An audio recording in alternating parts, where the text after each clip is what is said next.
Okay. അപ്പൊ ചേച്ചി ഇപ്പം നമ്മുടെ സദ്യക്കൊക്കെ നമുക്ക് 12-13 കൂട്ടം.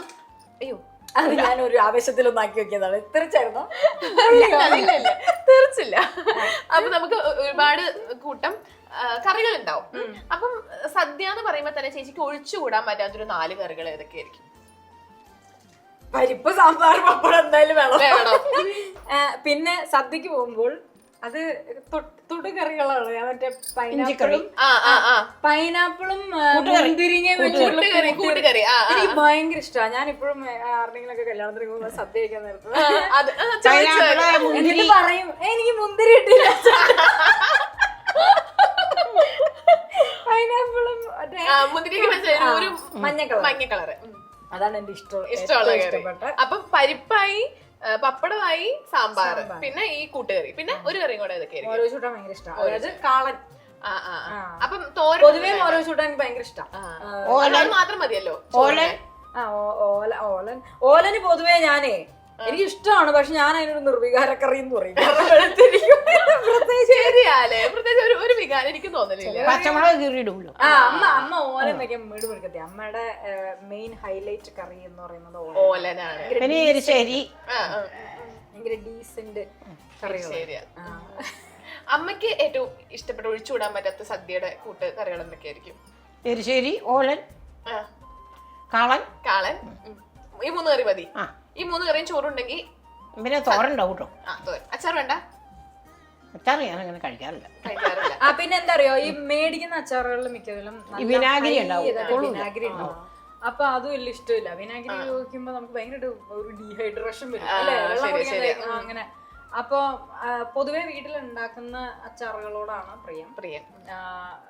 നോർമലി നമ്മളുടെ മുളക് പൊടിയും ഉപ്പൊക്കെ ഇട്ടിട്ട് നല്ല വെളിച്ചെണ്ണ, കായൊക്കെ ഇട്ട്, കായം മെയിൻ കണ്ടന്റ് ആണ്. ഇട്ടിട്ടുള്ള പരിപാടികൾ, അങ്ങനത്തെ അച്ചാറേ പൊതുവെ എനിക്കും വലിയ ഇഷ്ടം. അല്ലെങ്കിൽ നമ്മൾ വെള്ളം കുടിച്ച് മരിക്കും.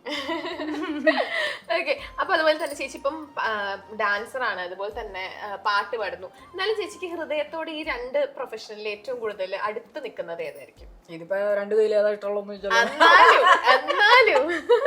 രണ്ടും ഇഷ്ടം. എനിക്കിത് അറിയുള്ളൂ, അതുകൊണ്ട് എനിക്ക് 2 ഇഷ്ടം.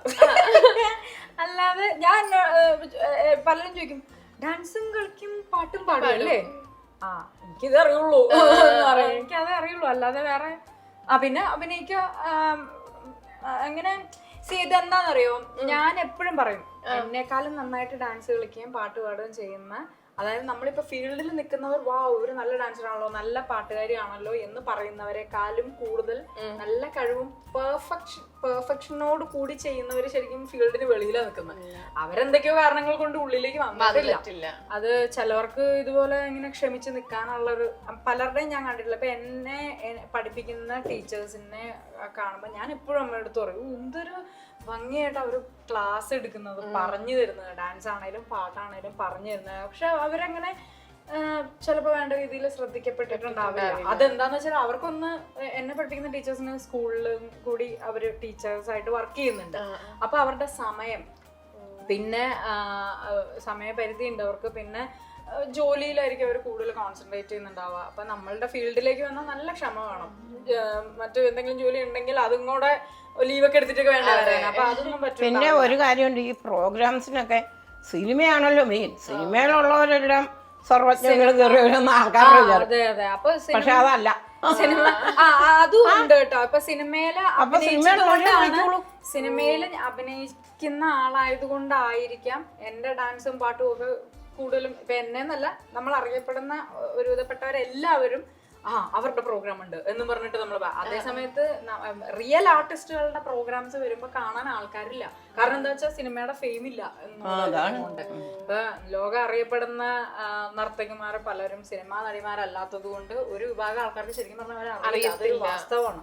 അപ്പം നമ്മൾ സിനിമയിൽ വന്നതിലാണ് ഏറ്റവും എനിക്ക് പണ്ട് മുതലേ ഇഷ്ടം അഭിനയിക്കാൻ. പണ്ടേ മുതൽ ഇഷ്ടമാണ്. ഞാൻ അങ്ങനെ ചാൻസ് ചോദിച്ചാൽ ഞാൻ പല ഇന്റർവ്യൂസിലും പറഞ്ഞിട്ടുള്ളൂ, ചാൻസ് ചോദിച്ചു തന്നെ സിനിമയിൽ വന്നിട്ടുള്ള ആളാണ്. ഇപ്പോഴും നല്ല ക്യാരക്ടേഴ്സ് ചെയ്യണം എന്ന് ഒരുപാട് ആഗ്രഹിക്കുന്ന ആളാണ്. ഇപ്പൊ നിങ്ങൾ ഈ ഒരു ഇന്റർവ്യൂ ചെയ്യുന്നതിൽ തന്നെ എന്തെങ്കിലും ഒരു വാല്യൂ ഉള്ളതുകൊണ്ടാണല്ലോ ഇന്റർവ്യൂ വേണമെന്ന്. അപ്പൊ അതിലാണ് നന്ദി. ഇനിയും സിനിമ ചെയ്യണം എന്നുള്ളത് കൊണ്ടും അതിലുമാണ് നന്ദി. അപ്പൊ സിനിമയുടെ ഒരു ബാക്കപ്പ് ഉള്ളത് കൊണ്ട് ഇപ്പം ഞങ്ങളെപ്പോഴുള്ള ഒരു പാട്ടുപാടും ഡാൻസ് ചെയ്യുകയും ചെയ്യുമ്പോൾ ഒരു ഓഡിയൻസ് ഒരു ഷുവർ ഓഡിയൻസ് ഉണ്ടല്ലോ. പക്ഷെ അർഹത ഇല്ലാത്തവര് ഒരുപാട് പേര് ഭയങ്കര ഫെയിം ആയിട്ട് നിൽക്കുന്നതും കണ്ടിട്ടുണ്ട്. അപ്പൊ അതിൽ നമുക്ക് ചെറിയ വിഷമമൊക്കെ തോന്നും.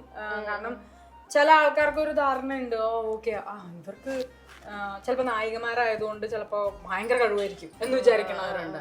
അങ്ങനെയില്ല. ഡാൻസ് കളിക്കാനും പാട്ട് പാടാൻ അറിയാൻ പാടില്ലാത്ത നായികമാരാണ് കൂടുതൽ. എല്ലാവരും എന്റെ വളരെ അടുത്ത സുഹൃത്തുക്കളാണ് പറഞ്ഞിട്ടുമുണ്ട് ഈ കാര്യം. അപ്പൊ അത് ഞാൻ പറഞ്ഞില്ലേ, സിനിമയുടെ ഒരു ഇതിലാണ്. അപ്പൊ ഡാൻസും പാട്ടും ഒരേപോലെ, അഭിനയവും എനിക്ക് ഒരേപോലെ ഇഷ്ടമാണ്. അതിൽ ഏതാണ് ഇഷ്ടം എന്ന് ചോദിച്ചാൽ അങ്ങനെ പറയാൻ പറ്റില്ല. അപ്പൊ ചേച്ചി ഇപ്പൊ വേറൊരാൾ ഡാൻസ് കളിക്കണ കാണുമ്പോ ചേച്ചി ഏറ്റവും കൂടുതൽ അവർ ശ്രദ്ധിക്കുന്ന ഒരു കാര്യം എന്തായിരിക്കും? ഡാൻസ് ചെയ്യുന്ന അവർ ഡാൻസ് ചെയ്യുന്ന കാണുമ്പോഴോ? എസ്പെഷ്യലി അവരുടെ പെർഫെക്ഷനും കാര്യങ്ങളും, പിന്നെ അവരുടെ ഒരു പ്രൊഫഷണലിസം നല്ലപോലെ നോക്കും. കാരണം മനസ്സിലാവുമായിരിക്കും അല്ലേ? ഇപ്പൊ സ്റ്റേജിൽ പെർഫോം ചെയ്യുന്ന സമയത്താണെങ്കിൽ ഓഡിയൻസിന് അത് റിലേറ്റ് ആവുന്നുണ്ടോ എന്നുള്ളതാണ് ആദ്യം നമ്മൾ നോക്കേണ്ടത്. ഡാൻസ് ആണേലും പാട്ടാണേലും. ഇപ്പൊ ഞാൻ ഭയങ്കര സർവജ്ഞ പീഠമുള്ള ആളാണ്, അതുകൊണ്ട് ഞാൻ കാണിക്കുന്നതല്ല നിങ്ങൾ കണ്ടോണം എന്ന് പറഞ്ഞാൽ അങ്ങനെയൊന്നും നടക്കില്ല. ഒരു ഇതിനെ പറ്റി ഒന്നും അറിയാൻ മേലാത്ത ആളായിരിക്കും ചിലപ്പോൾ നമ്മുടെ മുമ്പിൽ നമ്മുടെ പാട്ട് കേൾക്കാൻ. അയാൾക്ക് അത് ആസ്വദിക്കാൻ പറ്റുന്നുണ്ടോ, അപ്പൊ അയാളുടെ വൈബായിട്ട് നമുക്ക് പോകാൻ പറ്റുന്നുണ്ടോ എന്നുള്ളതാണ് ഒരു പെർഫോമറിന് ആദ്യം അറിഞ്ഞിരിക്കേണ്ടത്.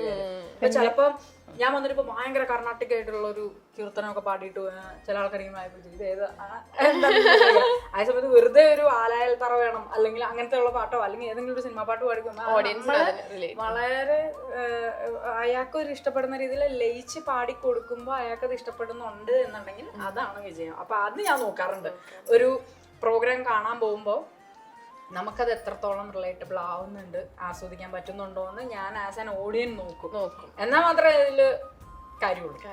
പിന്നെ മാഷന്മാരും ടീച്ചർമാരും ഒക്കെ പറയേ മെയിൻ സ്റ്റേജ് സിനിമാക്കാർക്കുള്ളതാ, അല്ലാതെ ഉള്ള ഡാൻസുകാർക്കൊക്കെ വേറെ സ്റ്റേജ് മതി അങ്ങനെയൊക്കെ പറയും. അത് അറിവില്ലായ്മ അത് അറിവില്ലായ്മയുടെ ഒക്കെ ഉണ്ടാവും. അത് ചില ആൾക്കാര് സിനിമയുടെ പ്രോഗ്രാം പിടിക്കുന്ന കമ്മിറ്റിക്കാർക്കും ഒക്കെ അത് ഞാൻ അവരെ കുറ്റം പറയുന്നു.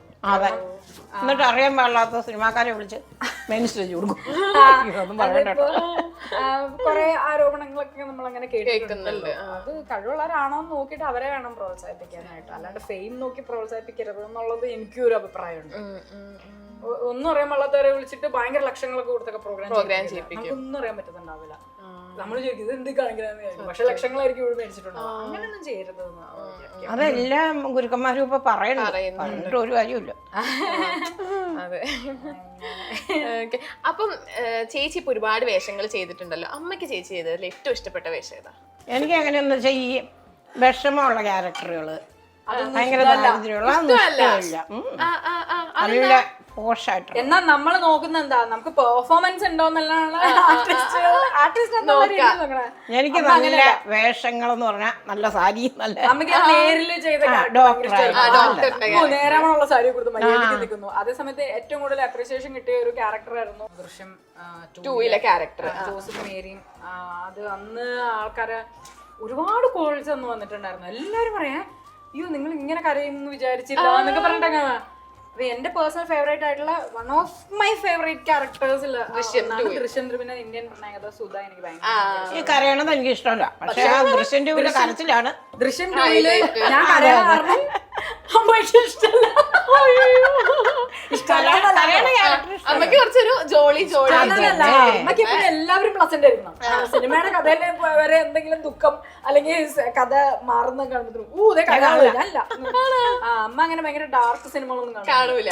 എപ്പോഴും ചിരിച്ച് സന്തോഷമായിട്ട് ഹാപ്പി ആയിട്ട് ഡാർക്ക് സിനിമകള് നമ്മള് ഭയങ്കര ത്രില്ലർ ഭയങ്കര ഡാർക്ക് ആയിട്ടുള്ള, അതായത് ഒന്ന് ഭയങ്കര വിഷമമുള്ള തരത്തിലുള്ള സബ്ജക്റ്റുകൾ വരുന്നത്, പിന്നെ മേക്കപ്പ് ഒന്നും ഇല്ലാതെ ഈ വളരെ ദാരിദ്ര്യത്തിലൊക്കെ നിൽക്കുന്ന കാണുമ്പോൾ എന്താണ് ഇങ്ങനെ കാണിക്കുന്നത് എനിക്ക് കാണുന്നില്ല.